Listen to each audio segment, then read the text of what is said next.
안녕하세요. 오늘도 사연살롱을 찾아주셔서 감사합니다. 희망고문이라는 말 다들 들어보셨죠? 희망은 사람이 살아가는 원동력이 되지만 거짓된 희망은 오히려 인간을 더 힘든 상황으로 밀어넣는다는 의미인데요. 저는 수년 동안 희망고문을 당하며 살아왔어요. 그러다 모든 걸 다 포기한 순간 기적 같은 일이 벌어졌지 뭐예요. 그럼 지금부터 제가 경험했던 기가 막힌 사연을 전해드릴게요. 지금으로부터 11년 전 저는 결혼을 앞두고 있었어요. 대학생이 되자마자 나갔던 과팅에서 만난 남편과 1년 연애 끝에 결혼을 하게 됐거든요. 둘 다 아직 대학생 신분이었지만 결혼을 서둘렀던 건 그럴 만한 이유가 있어서였어요. 공개적으로 말씀드리기 좀 창피하지만 제가 혼전 임신을 했거든요. 애가 애를 가진 셈이었죠. 딸 가진 부모님이라면, 아니 아들을 가진 부모님이라도 마찬가지일 거예요. 갓 20살 된 자식을 통해 임신했다는 말을 들었을 때 얼마나 눈앞이 캄캄했겠어요. 저희 엄마는 말도 제대로 못한 채 어머 세상에 이 소리만 반복하시면서 울먹이셨어요. 아빠는 얼굴이 벌겋게 달아올라선 한숨만 푹푹 내쉴 뿐이었죠. 저는 부모님 눈치를 보며 닭똥 같은 눈물만 뚝뚝 흘릴 뿐이었어요. 한참을 끙끙대며 주먹으로 가슴을 치던 엄마는 카랑카랑한 목소리로 그러셨어요. 그래서 어쩔 생각이야? 남자의 부모님도 아셔? 지금쯤 재원이한테 들어서 아실 거야. 엄마 미안해. 아, 내 팔자야. 내가 널 대학에 공부하라고 보냈지 헛짓거리 하라고 보냈어? 세상에, 이제 겨우 20살밖에 안 된 애가 어떻게 애를 가져? 네가 제정신이야? 지금까지 반항 한 번 안 하고 잘 크던 애가 어떻게 이렇게 부모 가슴에 못을 박아? 아, 진짜 미치고 발딱 뛰겠네. 여보, 당신도 말 좀 해봐요. 악을 쓰며 화를 내던 엄마와 달리 아빠는 입을 꾹 다문 채 한숨만 내쉬었어요. 차라리 화를 내는 게 낫지 아무 말도 안 하시니까 마음이 더 무거워지더라고요. 사실 저희 아빠가 평소에 저랑 장난도 잘 치시고 엄마보다 잔소리도 많이 하시는 분이거든요. 제가 대학생이 됐을 때 이제는 딸이랑 둘이서 동네 치킨집에서 치맥도 할 수 있다고 좋아하실 정도로 저와는 부녀지간이자 친구 같은 사이였어요. 그런데 그런 분이 오히려 말을 안 하니까 더 무섭고 겁이 났어요. 한참을 입을 꾹 다물고 계시던 아빠는 방에 들어가시기 전에 딱 한마디만 하셨어요. 내일 그 녀석 집으로 데리고 와. 냉랭한 목소리에 저는 기어들어가는 목소리로 알겠다고 대답했어요. 저희 집에서 이 난리가 나고 있을 때 남편 집에서도 저희 집과 마찬가지로 난리가 났었더라고요. 그래도 저는 여자애라 부모님이 손찌검은 하지 않으셨지만 남편은 어머님과 아버님께 꽤 많이 맞은 모양이었어요. 다음날 만나보니 얼굴에 멍이 들어있더라고요. 그 모습을 보니 저도 모르게 눈물이 났어요. 너희 아버지도 그렇지 어떻게 사람 얼굴을 때리냐? 딴 데는 괜찮아. 내가 잘 피해서 채로는 한 대도 안 맞았어. 얼굴은 멱살을 잡히는데 피할 수가 없어서 제대로 맞은 거고. 근데 넌 괜찮아? 혹시 맞진 않았어? 난 당연히 안 맞았지. 근데 재원아, 우리 아빠가 너 오늘 집으로 오라고 하시는데 어떡하지? 우리 아빠가 막 무섭고 그런 분은 아니긴 한데 혹시 올 수 있어? 남편은 분명히 겁을 먹은 얼굴이었지만 그래도 언젠가 한 번은 맞닥뜨려야 할 일이라며 오겠다고 했어요. 그 모습은 11년이 지난 지금까지도 생생하게 기억이 나요. 이제 겨우 청소년을 벗어난 사내아이가 그래도 남자라고 제 앞에서 담담한 척하던 그 모습이 귀여우면서도 사랑스러웠거든요. 그래서 더 걱정이 앞섰어요. 혹시라도 아빠가 이 귀여운 남자한테 호통치고 주먹까지 날리진 않을까 걱정이 됐거든요. 하지만 제 예상과 달리 아빠는 차분하게 앞으로 어떻게 할 건지 물어보셨어요. 아이는 낳을 건지 아닌지, 결혼할 마음이 있는 건지, 현실적인 것들을 말이에요. 비록 나이는 어렸지만 저와 뱃속의 아이를 지키겠다는 마음이 강했던 남편은 군에 입대하기 전에 결혼식을 올리고 싶다고 대답했어요. 아직 학생 신분이라 돈도 없고 군입대를 해야 하니 자신이 제대할 때까지 저를 좀 맡아달라는 부탁까지 했어요. 그건 내가 알아서 할 테니 일단 자네 부모님한테 허락부터 받고 와. 훗날 아빠가 그러시더라고요. 그때 만약 남편이 애를 지울 거라고 대답했다면 그 자리에서 흠씬 패주려고 했다고요. 하지만 어린 놈이 그래도 자기 여자랑 자식을 지키려는 모습이 가상해서 어떻게든 힘을 실어주고 싶었다고 말이죠. 이런 저희 아빠와는 달리 저희 시댁에서는 저를 탐탁지 않아 했어요. 특히 시할머니께서요. 시할머니께서는 실질적인 집안의 실세였어요. 시할아버지께서 돌아가시면서 회사를 이어받으신 시할머니는 워낙 사업수완이 좋으셔서 회사를 전보다 더 키우셨고 카리스마까지 있으셔서 회사와 집안을 쥐락펴락 하시는 분이었어요. 그런 시할머니께서 저를 마음에 들어하지 않으신 데는 이유가 있었어요. 그건 바로 제 사주 때문이었어요. 제가 남편 잡아먹는 사주라나요? 그 말을 저한테 대놓고 하시는데 황당해서 한숨만 났어요. 아니, 요즘 세상에 무슨 그런 걸로 결혼을 반대하나 싶더라고요. 게다가 이미 임신까지 한 마당에 그런 말도 안 되는 이유로 결혼은 안 된다니 이게 말이 되는 소리냐고요. 그런데 그게 끝이 아니었어요. 더 황당한 소리를 하시더라고요. 애는 낳아라. 낳아서 우리 집으로 보내. 우리 집신데 남의 손에 맡길 수는 없잖니? 너무 서운해하지는 말아라. 이게 따지고 보면 다 널 위한 일이야. 남자야 애 하나 딸린 거 흠도 아니지만 여자는 다르잖니. 애 딸린 처녀를 누가 데리고 가겠어? 그러니 학교부터 휴학하고 주변 사람들 모르게 조용히 애 낳아.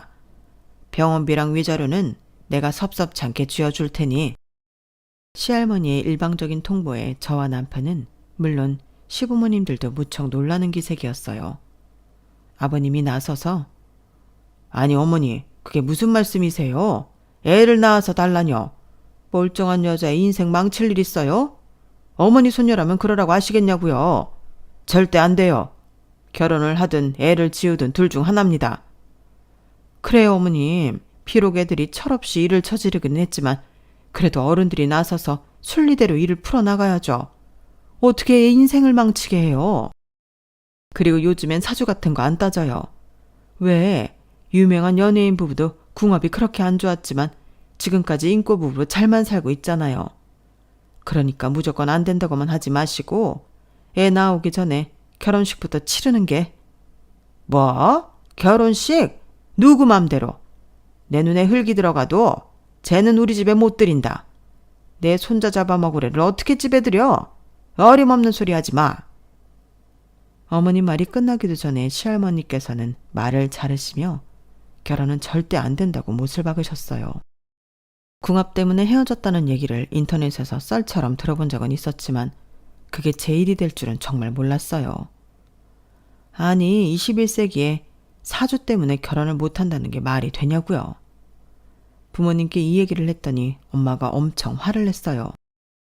아니 그 놓친 내가 노망이 들었나? 할 말이 있고 안 할 말이 있지. 어떻게 남의 자식한테 그딴 소리를 할 수가 있어? 애는 뭐 우리 애 혼자 만들었어? 자기 손자가 몸 함부로 굴려서 이 사단이 난 건데 누구 인생을 망치려고 그딴 소리를 해. 뭐? 남자한테는 자식 하나 딸린 건 흠도 안 돼? 훅 키고 있네 정말. 그러게 이 기집애야. 왜 대가리에 피도 안 마른 게 그런 짓을 해선 그딴 소리를 들어? 조그만 것들이 뭘 안다고 애까지 만드냐고. 아, 내가 아주 너 때문에 내 명에 못 죽어. 네가 내 명줄을 당긴다고. 엄마는 엄청 화가 났는지 한참씩이나 시할머니 욕을 했어요. 아빠는 아빠대로 씩씩대며 당장 재훈이 부모님을 만나 단판을 짓겠다고 당장 전화하라고 성화하셨어요. 그런데 말이죠. 부모님께는 죄송한 말이지만 이런 상황에도 저는 왠지 가슴 따뜻해졌어요. 역시 나를 생각해주는 사람은 우리 부모님밖에 없다는 생각이 들었거든요. 시댁에서 시할머니한테 험한 꼴을 당할 땐 세상 끝에 혼자 던져진 기분이었어요. 그런데 집에 와서 나한테 함부로한 시할머니한테 욕을 해주는 엄마를 보니 기분이 한결 나아지지 뭐예요. 지금 생각해보면 그때 제가 어리긴 했던 것 같아요. 타들어가는 부모 속은 생각도 않고 고작 그런 거에 신이 났으니 말이에요. 결국 부모님들끼리 만나서 저희 두 사람의 문제에 대해 이야기를 나누셨어요. 상황이 상황인지라 일단은 어떻게든 자식들 앞날을 먼저 생각하고 일을 결정하셨어요. 아버님은 시할머니의 반대가 있긴 하지만 본인들이 좋다는데 어쩌겠냐고 하시면서 일단은 남편이 제대할 때까지 저는 저희 집에서 지내는 게 좋겠다고 하셨어요. 괜히 시할머니랑 마주쳤다가 싫은 소리 들을 거 뭐 있냐고 하시면서요.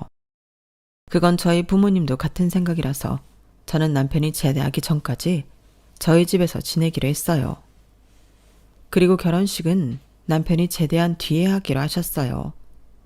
지금은 우리 둘 다 나이가 어리기도 하고 시할머니께서 강경하게 반대도 하고 계셔서 식을 올린다 해도 순탄치 않을 거라고 생각하셨거든요. 생각해보니 남편이 제대할 때까지면 출산 후 몸도 추스릴 시간이 돼서 그리 나쁘지만은 않겠더라고요. 그래서 저희도 그렇게 하겠다고 했어요. 일단 급한 불은 끈 상태고 지난 일주일간 몰아닥친 일로 신경을 많이 쓴 참이라 잠시 머리도 식힐 겸 아버님 차를 빌려서 남편과 함께 춘천으로 드라이브를 떠났어요. 모처럼 교회로 나와 바람을 쐬서 그런가 기분이 한결 가벼워지는 기분이었어요. 춘천에 도착한 우리는 닭갈비도 먹고 유람선을 타고 청평사도 들렀어요. 그리고 해가 진 뒤에서야 국도를 타고 서울로 돌아오려는데 그때 사단이 나고 만 거예요. 마주오던 덤프트럭 운전자가 졸음운전을 하는 바람에 그대로 저희 부부가 타고 있던 차를 덮쳤고 그 바람에 저도 남편도 심하게 다쳐 병원에 실려가고 만 거예요. 정신을 차려보니 부모님이 제 침상 옆을 지키고 계시더라고요. 엄마는 얼마나 우셨는지 눈이 퉁퉁 부어 있었고 아빠도 얼굴이 흑빛으로 변해 있었어요. 그런데 주위를 둘러봐도 남편은 보이지 않았어요. 사고가 날 때 에어백에 가슴을 세게 부딪혀서 그런가 말을 하려고 하니 가슴 쪽에 힘이 안 들어가서 힘겹게 겨우 물어볼 수 있었어요. 엄마, 재원이는? 그런데 그 말에 엄마랑 아빠가 뭔가 눈빛을 나누더니 얼른 말을 돌리시더라고요. 민경아, 너 갈비뼈가 부러져서 말 많이 하면 안 돼. 그러니까 일단 아무 말 말고 쉬어. 그래도 다행인 게 뼈만 몇 군데 부러졌을 뿐 장기 손상은 없다니 뭐니. 뼈는 3주만 지나면 다 붙는다니까 걱정할 거 없어. 그러니까 딴 생각 말고 푹 쉬어. 알았지? 제가 궁금한 건 내 상태가 아니라 남편 상태인데 엄마는 자꾸 걱정 말라는 말만 하면서 쉬라고만 하셨어요. 그런데 링거에 수면제라도 섞인 건지 이상하게 자꾸 졸리고 잠에 취해서 저도 모르게 잠이 들어버렸지 뭐예요. 그러다 정신이 들어서 눈을 떠보면 엄마는 제 말에 대답도 않고 엉뚱한 말만 하고 말이죠. 그래서 참다 못해 화를 냈어요. 재원이 어딨냐고! 그러자 그제야 엄마가 눈물을 글썽이며 그러시는 거예요. 민경아, 재원이가 말이야. 아직 깨어나지 못했어. 그 녀석이 마지막까지 널 살리자고 핸들을 틀었던 모양이야. 머리를 심하게 다쳐서 수술을 했는데 애가 깨어나질 않는구나. 그 말에 가슴이 철렁 내려앉는 기분이었어요. 그래서 당장 남편이 있는 병실로 가려고 했지만 엄마가 뜯어 말리시더라고요. 너 가도 못 만나. 재원이 할머니가 널 병실에 들여보내 주시겠니? 안 그래도 하나뿐인 손자 그렇게 만들었다고 이 병실까지 찾아와서 몇 번이나 난리를 치셨나 몰라. 이제 뱃속에 애도 없겠다. 엄마는 순간 하던 말을 멈추고는 손으로 입을 막았어요. 그게 무슨 소리야? 뱃속에 애가 없다니. 설마 우리 아기 잘못된 거야? 그런 거냐고. 민경아, 어쩔 수 없었어. 그 큰 사고가 났는데 아직 안정기에도 안 든 애가 어떻게 버티겠니? 네 잘못 아니야. 그의 명줄이 거기까지였던 거라고 생각하자. 그러니까 제발 진정하고 누워. 갈비뼈 제대로 붙이려면 움직이면 안 돼. 엄마는 자리에서 일어나려는 저를 힘으로 막아섰어요. 정신 좀 차려 이거사. 재원이가 너 살리자고 지 몸까지 던졌는데 네가 이러면 재원이 노력이 뭐가 되니? 일단 몸부터 추스려. 그리고 나서 다음 일을 생각하라고. 나라고 지금 마음이 편해서 이러는 거 아니야. 나도 재원이랑 뱃속에 아기 생각하면 가슴이 꽉 죄는 것 같다고. 민경아, 이번 한 번만 엄마 말 좀 들어줘. 엄마가 이렇게 부탁할게. 급기야 엄마는 저를 끌어안고 펑펑 우셨어요. 그렇게 일주일이 더 지나고 나서야 저는 남편이 누워있는 병실에 가볼 수 있었어요. 할머니랑 부모님이 없는 틈을 타서 몰래 얼굴만 보고 나올 수 있었죠. 머리를 비롯해 온몸에 붕대를 칭칭 감고 있는 걸 보니 다리에 힘이 풀리고 온몸에 피가 빠져나가는 기분이었어요. 나 때문에 이렇게 됐다는 사실에 더 가슴이 찢어지는 것 같았어요. 나는 우리 아기도 못 지켰는데 남편은 날 지키자고 만신창이가 돼서는 의식도 돌아오지 않는 상태니 말이에요. 그날 이후 저는 도둑고양이처럼 시댁 식구들이 없는 틈을 타서 남편을 보고 가곤 했어요. 그러던 어느 날이었죠. 그날도 주변 눈을 피해 남편을 보러 병실로 갔는데 침상이 비어있더라고요. 간호사한테 물어보니 다른 병원으로 이송됐다고 하더군요. 그래서 병실에 돌아와 남편한테 전화를 했는데 글쎄 신호만 갈 뿐 전화를 안 받더라고요.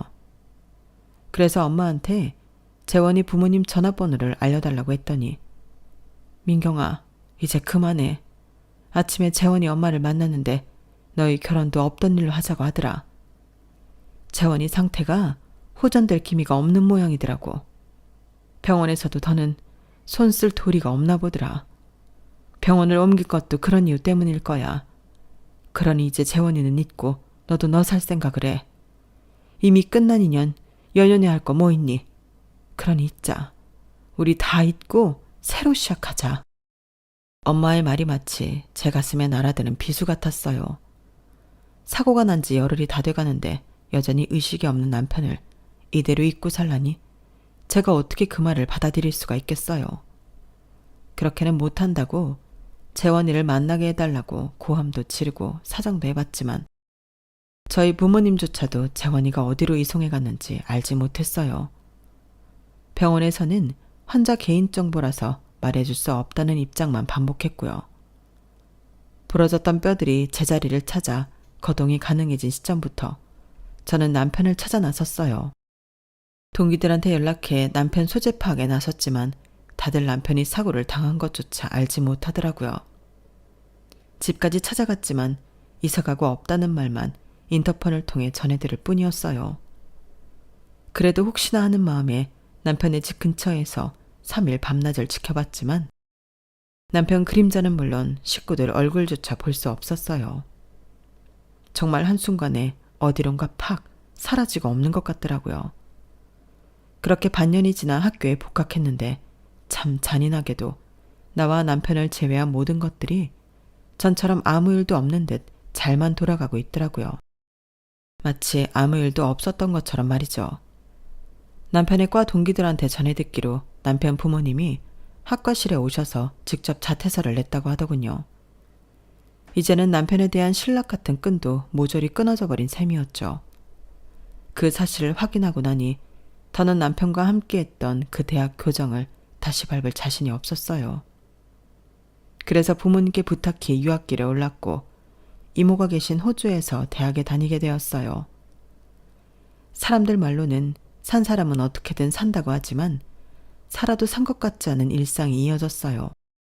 다 끝난 인연이라는 건 알고 있지만 그래도 마음 한구석에서는 남편이 세상 어딘가에 살아있을 거라는 희망을 가지고 있었어요.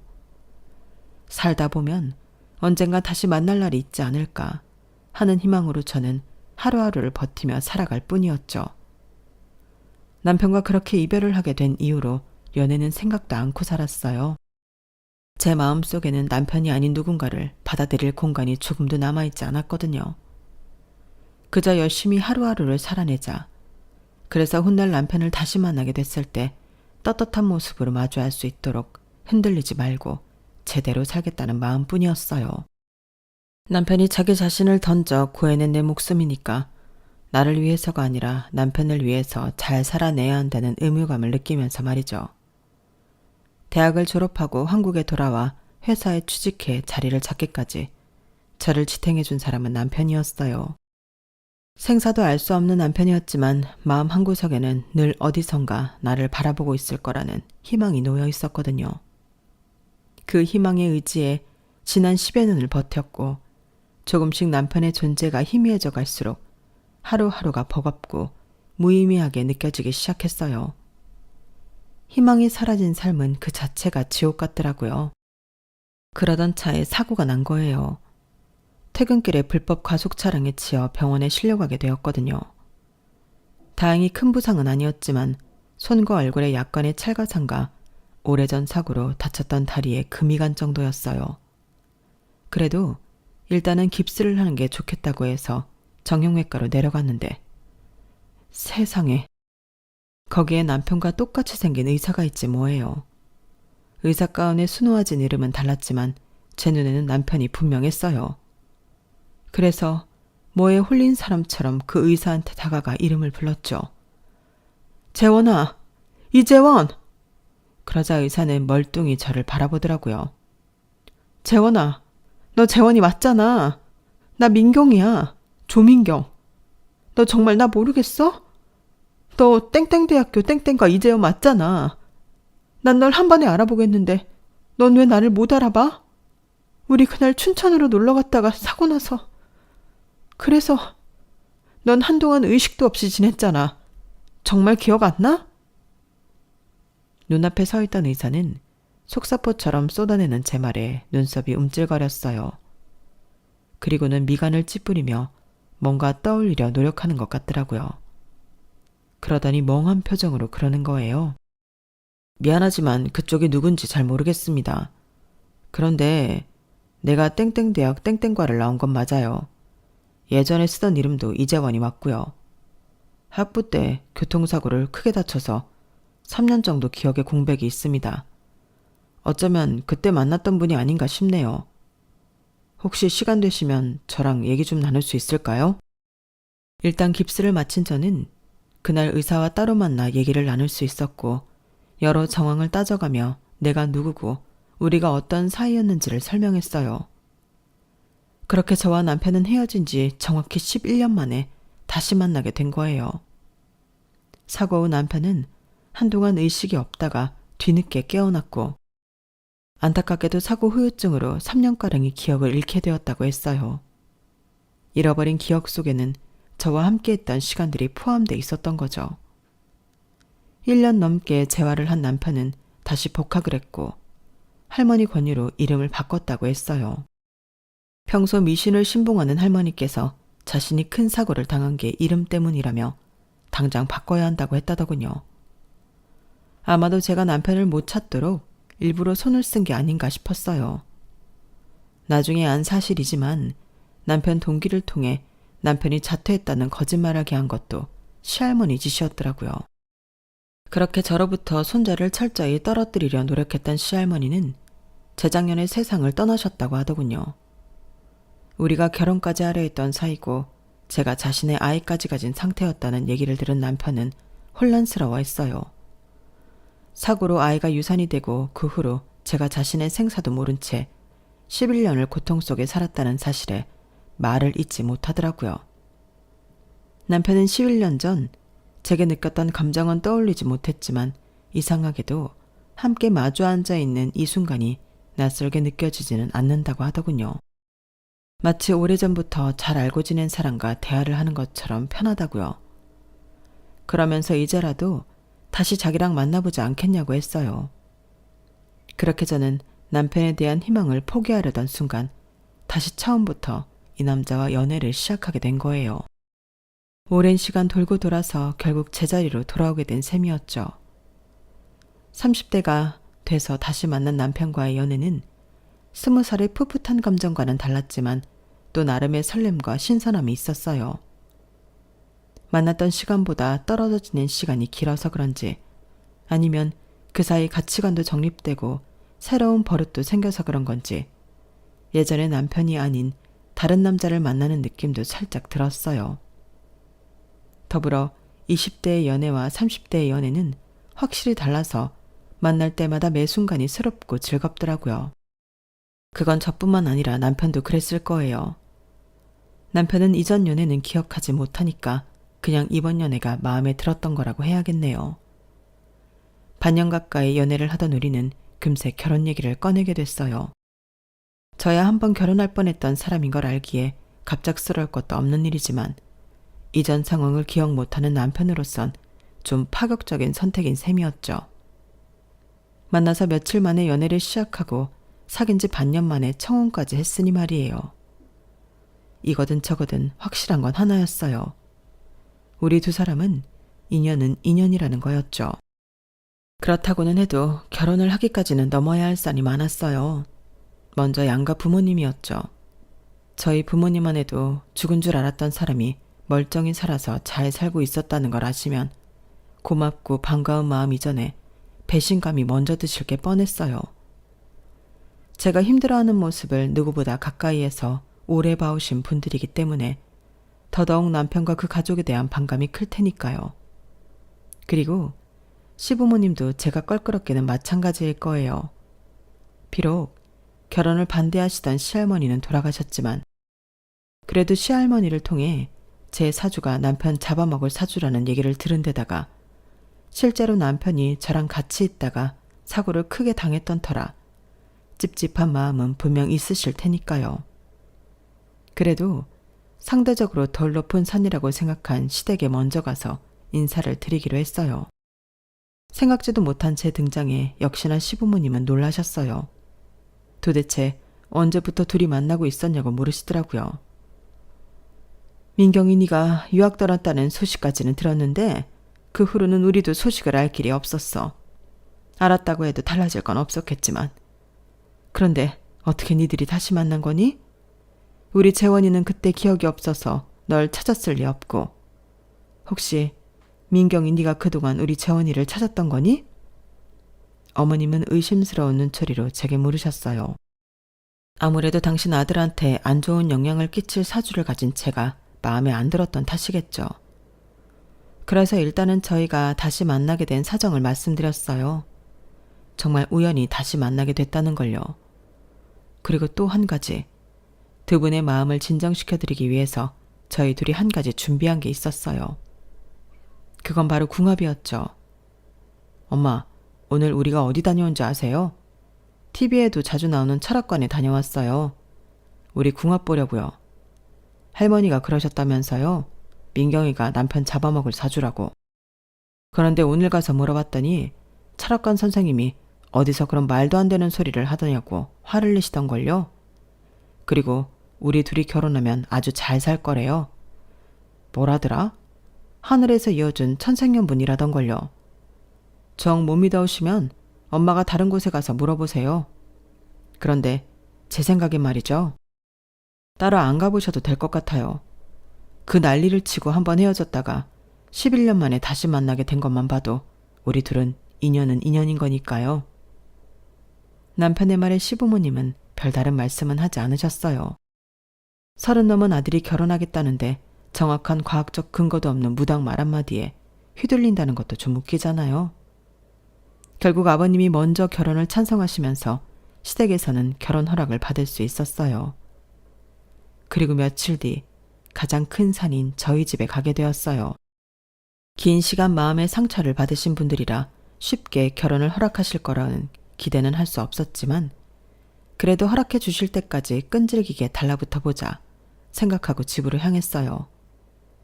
미리 집에 결혼할 사람이랑 인사드리러 가겠다고 말씀드려놔서 그런지 엘리베이터가 저희 층에 서자마자 음식 냄새가 확 풍겨오더라고요. 사윗감이 인사 온다고 엄마가 일찍부터 음식을 준비하신 게 뻔했어요. 이렇게 기대하시는 걸 보니 더 걱정이 앞서더라고요. 남편도 이번엔 긴장이 많이 되는지 입술에 자꾸 침을 바르더라고요. 입술이 바싹바싹 타들어가는 기분이었나 봐요. 그러면서도 이러는 거 있죠. 어차피 한 번은 맞닥뜨릴 일인데 해봐야지 뭐. 민경이 넌 나만 믿고 따라와. 신기하게도 그 말과 표정은 11년 전 그때와 똑같았어요. 그래서 저도 모르게 눈물이 핑 돌더라고요. 이런 묘한 기분으로 남편 손을 잡고 우리 집 현관에 들어섰고 우리 두 사람을 보신 부모님은 예상대로 경악하셨어요. 네가 여긴 어떻게? 재원이 네가 어떻게 살아있는 거니? 엄마는 보고도 못 믿겠다는 듯 눈을 커다랗게 뜨고는 제 남편을 구석구석 살피셨어요. 진짠가 아닌가 확인하려는 듯이 말이죠. 그리고 아빠는 마치 귀신이라도 본 사람처럼 얼빠진 표정으로 휘청 하시더라고요. 남편이 얼른 몸을 받쳐드리지 않았다면 머리를 다치실 뻔할 정도로 다리에 힘이 풀리셨던가 봐요. 한참을 들어오라는 말도 없이 남편을 살피시던 부모님은 그제야 정신이 돌아온 사람처럼 안으로 들어오라는 말씀을 하셨어요. 놀란 부모님을 진정시키기 위해 일단 물을 가져다 드리고 차근차근 그간의 상황을 설명해 드렸어요. 남편이 기억을 잃은 상태라는 것까지 모조리요. 그러자 엄마는 제 남편의 손을 덥석 잡고 펑펑 우시더라고요. 제 남편에 대한 미움이 클 줄 알았던 저희 부모님은 저희 예상과 달리 오히려 미안해 하셨어요. 니들 사고 났을 때 말이야. 재원이 네가 우리 민경이 살리려고 핸들을 틀었다는 얘기를 듣고 솔직히 고마운 마음이 더 컸어. 남의 자식이 생사를 오가는데 이러면 안 된다는 걸 알면서도 내 자식 생각이 더 앞서더라고. 아줌마가 정말 미안하다. 그때 내가 그런 마음을 먹는 게 너무 죄스러워서 지금까지 너한테 미안한 마음으로 살았다. 하루아침에 네가 사라졌다고 민경이가 울고 불고 하는데 애 앞에서 말은 안 했지만 네가 죽었다고 생각했어. 그래서 늘 마음속으로 네가 좋은 곳으로 가기를 바랐는데 이렇게 살아있을 줄이야. 잘 왔다. 다시 와줘서 정말 고마워. 그래, 너한텐 정말 이루 말할 수 없을 정도로 고맙고 미안하다. 우리 민경이 살려줘서 고맙고 그런 너한테 진작에 고맙다는 인사도 못해서 미안하고 그래. 그래도 이렇게 다시 내 사위가 되겠다고 와줘서 이제야말로 제대로 은혜를 갚을 기회가 생겼다 싶다. 내 자식 살려준 은혜는 내가 죽을 때까지 잊지 않고 갚으마. 살아줘서 고맙다 재원아. 생각지 못한 부모님의 환대에 남편도 저도 많이 놀랐지만 이상하게 가슴은 뜨겁게 달아올랐어요. 지난 11년간 헛된 희망으로 가슴속이 다 타들어갔다고 생각했는데 온전히 남아있던 불씨가 이번엔 제대로 불을 지핀 기분이었어요. 그렇게 우리는 양가 부모님의 허락을 받고 결혼을 준비하고 있답니다. 20살 때 우리 두 사람은 가진 게 없어서 양가 부모님께 모든 걸 의존해야 했지만 지금은 우리 손으로 집도 구하고 살림도 채워넣을 수 있어서 더 뜻깊은 결혼이 될 것 같습니다. 저는 지금 예쁜 5월의 신부가 되기 위해 열심히 다이어트를 하고 있고요. 남편은 허니문 베이비를 만들겠다는 생각으로 술과 담배도 끊고 열심히 몸 관리를 하고 있어요. 기적같이 찾아온 우리 부부의 두 번째 결혼이 무사히 치러질 수 있도록 여러분도 응원 많이 해주세요. 지금까지 제 사연을 들어주셔서 감사합니다. 여러분들도 앞으로 꽃길만 걸으시기를요. 여러분, 사연 댓글에 응원과 현명한 조언 부탁드려요. 좋아요와 구독은 저에게 큰 힘이 됩니다. 오늘도 좋은 일 가득하세요.